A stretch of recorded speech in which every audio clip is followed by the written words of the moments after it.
ಚನ್ನಪಟ್ಟಣ ಕ್ಷೇತ್ರದ ಶಾಸಕರಾದ ಸಿಪಿ ಯೋಗೇಶ್ವರ್ ಕ್ಷೇತ್ರದ ಅಭಿವೃದ್ಧಿಗೆ ಟೊಂಕ ಕಟ್ಟಿ ನಿಂತಿದ್ದಾರೆ. ಪ್ರತಿನಿತ್ಯ ಒಂದಲ್ಲ ಒಂದು ಅಭಿವೃದ್ಧಿಯ ಮಂಗಳ ಕಾರ್ಯಕ್ರಮಗಳು ಮೆಚ್ಚುಗೆಯ ವಿಚಾರ. ಆದರೆ ದಶಕಗಳೇ ಕಳೆದಿದ್ದರೂ ಜನಸಾಮಾನ್ಯರು ನಡೆದಾಡುವ ರಸ್ತೆ ಗುಂಡಿಮಯ್ಯ ಅಕ್ಷರಶಃ ಕೆಸರುಗದ್ದೆಯಾಗಿರುವುದನ್ನು ನೋಡಿದ್ದೀರಾ? ಹಾಗಿದ್ರೆ ಬನ್ನಿ, ಬೆಂಗಳೂರು ದಕ್ಷಿಣ ಜಿಲ್ಲೆಯ ಚನ್ನಪಟ್ಟಣ ತಾಲೂಕಿನ ಸೋಮನಾಥಪುರ ಹಾಗೂ ಸಾದರಳ್ಳಿ ಮಾರ್ಗದ ರಸ್ತೆಯ ಅವ್ಯವಸ್ಥೆ ಚಿತ್ರಣವೇ ಇದು. ನಮಸ್ಕಾರ ಪ್ರಿಯ ವೀಕ್ಷಕರೇ, ಸಂಗ್ರಾಮ ಟಿವಿಗೆ ಸ್ವಾಗತ. ನಾನು ನಿಮ್ಮ ಹಸೀರ. ಕೆಸರುಗದ್ದೆಯನ್ನು ನಾಚಿಸುವಂತ ಈ ರಸ್ತೆಯಲ್ಲಿ ಹೋಗಬೇಕಾದ್ರೆ ಸರ್ಕಸ್ ಕಂಪನಿಯಲ್ಲಿ ಕೆಲಸ ಮಾಡಿದರೆ ಮಾತ್ರ ಸಾಧ್ಯ. ಹಲವಾರು ದಶಕಗಳನ್ನು ಪೂರೈಸಿರುವ ನರಕದ ರಸ್ತೆ ಇದು. ಇಬ್ಬರು ಶಾಸಕರನ್ನು ಡಜನ್ಗಟ್ಟಲೆ ದಂಡಾಧಿಕಾರಿಗಳನ್ನು ಕಂಡಿದೆ ಎಂಬುದರಲ್ಲಿ ಎರಡು ಮಾತಿಲ್ಲ. 4 ಮನೆ ಇರುವ ಓಣಿ ರಸ್ತೆಗೂ ಕಾಂಕ್ರೀಟ್ ರಸ್ತೆ, ನರೇಗಾ ರಸ್ತೆಗಳಿಗೆ ಲೆಕ್ಕವೇ ಇಲ್ಲ.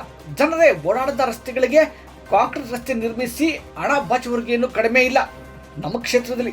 ಹೋಗ್ಲಿ ಬಿಡಿ, ಅದೇನ ಹೇಳ್ತಾರಲ್ಲ, ಉಚ್ಚಿ ಮದುವೆಯಲ್ಲಿ ಉಂಡೋನೇ ಜಾಣ ಅಂತ, ಹಂಗಾಗಿದೆ ನಮ್ಮ ಪಾಡು.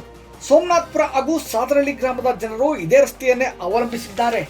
ಮಂಡಿ ಉದ್ದ ಗುಂಡಿಗಳು, ಪ್ರಾಣಿಗಳು ಕೂಡ ಈ ರಸ್ತೆ ನೋಡಿದ್ರೆ ಸಾಕು ಬೆದರುವ ಪರಿಸ್ಥಿತಿ ಎದುರಾಗಿದೆ ಎಂದ್ರೆ ರಸ್ತೆಯ ಬಗ್ಗೆ ಸೆಮಿನಾರ್ ಮಾಡುವ ಅವಶ್ಯಕತೆ ಇಲ್ಲ.